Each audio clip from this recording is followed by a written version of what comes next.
Jim Harvey, the Halifax manager, can come and join us. Welcome to you. I'm going to plonk you in there. Turn you around that side there. Fantastic. How are you, sir? Because it's been, well, I guess an interesting 3 weeks for you with the relegation and then having to wait for this to come along. But it has, it's sort of long 3 weeks, but bitterly disappointed with the relegation.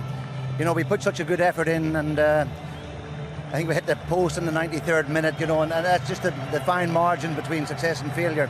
So it's really disappointing, but we've picked up again, and what a place to come to pick yourself up again and get out and perform. So we've licked all the wounds, and now we're ready to play again.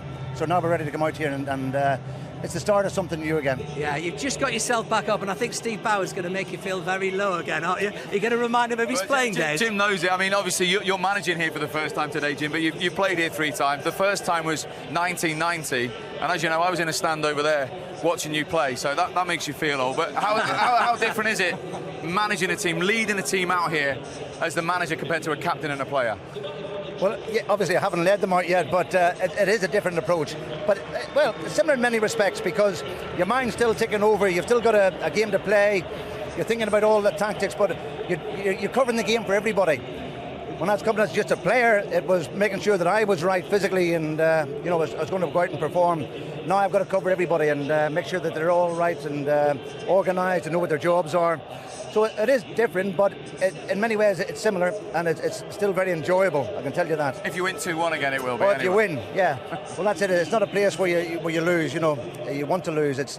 I've experienced both, and believe me, it's much better when you win. Let me ask you something, Jim. I mean, it was 2 wins in the first 20 games for Halifax before you turned up, and then you went on that great 13-match unbeaten run when you arrived. Did you think you'd turned the corner? Were you shocked that you got sucked in at the last?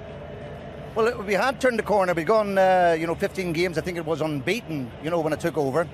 But, one of the major factors in sort of slowing us up a little bit was the fact that we lost Sean Tootin.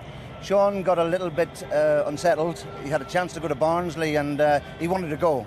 And we sold him, which was it was significant that he left, because after that then really the goals dried up.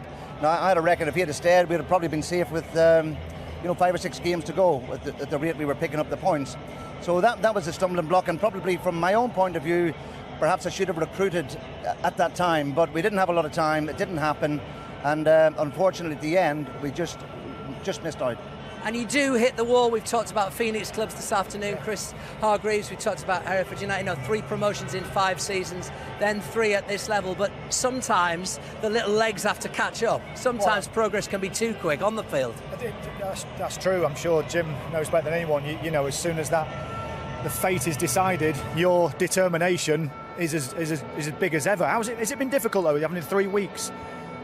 Finishing and then I think that's the bit that fascinates us. Not being able to players plan out of contracts and speak to the players. Jim.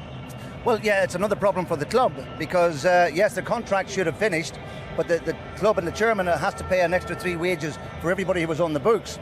So that's quite an expense for the club at this level. And it's been difficult for him to have to do that, but he has done it with pleasure. He's gone above and beyond really, because he's provided us with 2 days accommodation down here. He's got us all suited and booted, and he's done everything that he can as part to make us feel part of this journey today to Wembley. And hopes you're going to win a football match for him. Exactly. Not just get a free suit, Jim. No, well, exactly. But the 3 weeks in between was good, because we, of course, that's what we have to do. But we had a break, and it was good that we had a week off then, because everybody could go away and hide and then come back and pick up the training again and prepare for this one here. So we are prepared. We are ready to go again. There's a really good spirit in there.